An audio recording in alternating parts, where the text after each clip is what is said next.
Hey y'all, it's the Cincy Lady of East Texas. Did you know that it takes the average person 7 to 8 times of hearing something before it truly registers? Y'all, that is a prime example that you can't just ask somebody one time if they need to order, if they want to order, if they want to join your team, if they need extra money, if they need a fundraiser. Y'all, all the things that pertain to your business, 9 times out of 10, you're gonna have to ask several times. So you have to get comfortable hearing that word no, even though it's like, it hurts our hearts, right? Because we're like, well, we want everybody to naturally want what we have to offer. We want them to join our teams. We want them to just jump on, oh, well, hey, I'm placing an order. Well, of course you need something, right? Sometimes the answer is going to be no. You may catch someone when they are lost in thought in another way, right? You can catch them when their train of thought is not thinking, oh, how does my wax stash look at home? How does my laundry look? I haven't even thought about laundry. So I couldn't even tell you if I'm low on my washer whips, right?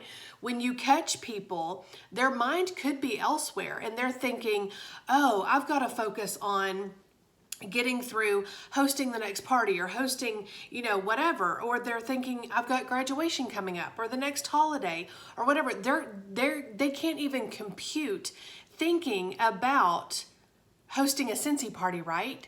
And you can talk to them until you are blue in the face about, oh, but it's easy, and oh, as you're on the go, they're thinking, yeah, but it's one more thing that I've got to be in charge of, right? And they don't want it.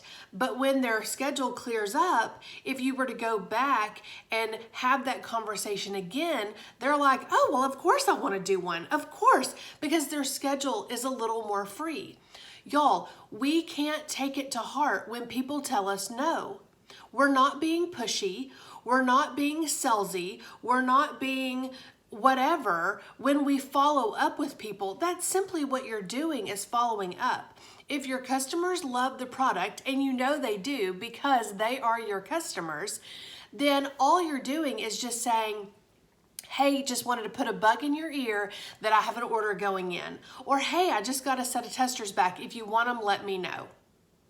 And then the ball is in their court. But y'all, if they ignore you, if they shoot you down, if they tell you not right now, it literally means not right now. Like, don't get all up in your feelings about this business. You do have to kind of grow some thick skin and be okay with hearing the word no. Because if everybody said yes, yes, yes, yes, yes, you would be running around like a chicken with your head cut off, pulling your hair out, stressed to the max, right? And chances are you wouldn't be having fun with your business. If you're placing, hundreds of dollars of orders and then you're having to schedule deliveries and everybody wants your testers, right? That would be stressful. So it's kind of okay to space out those yeses. So try to shift your mindset to think it's okay if not everybody wants something today, right? It's gonna be okay, but it doesn't mean that you never follow up with them again.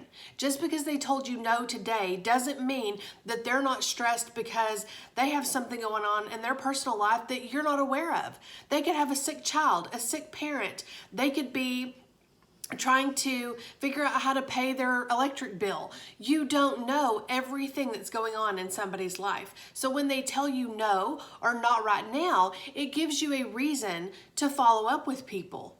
And y'all, the whole premise behind this video is just that it takes people 7 to 8 times to register what you're even saying. If you're offering the joint opportunity, they're going, oh, no, don't want it, don't want it, don't want it, don't want it, don't want it. And then finally they're like, okay, she keeps asking, maybe I should listen.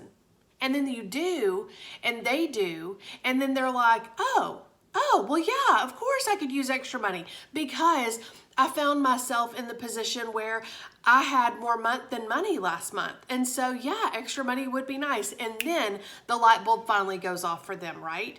But if you don't continue to follow up and have those conversations, then you put it out there once, they told you no, and then you're going to be like, oh, okay, never mind. I'll never ask you again, right? Y'all, you can't get all up in your feelings about this business. You can't.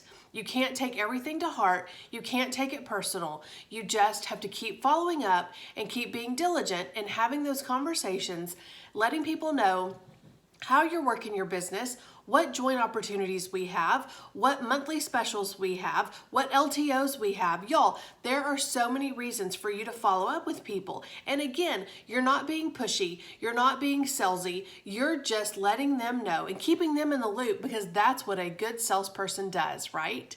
So keep telling yourself, I'm just being a good salesperson.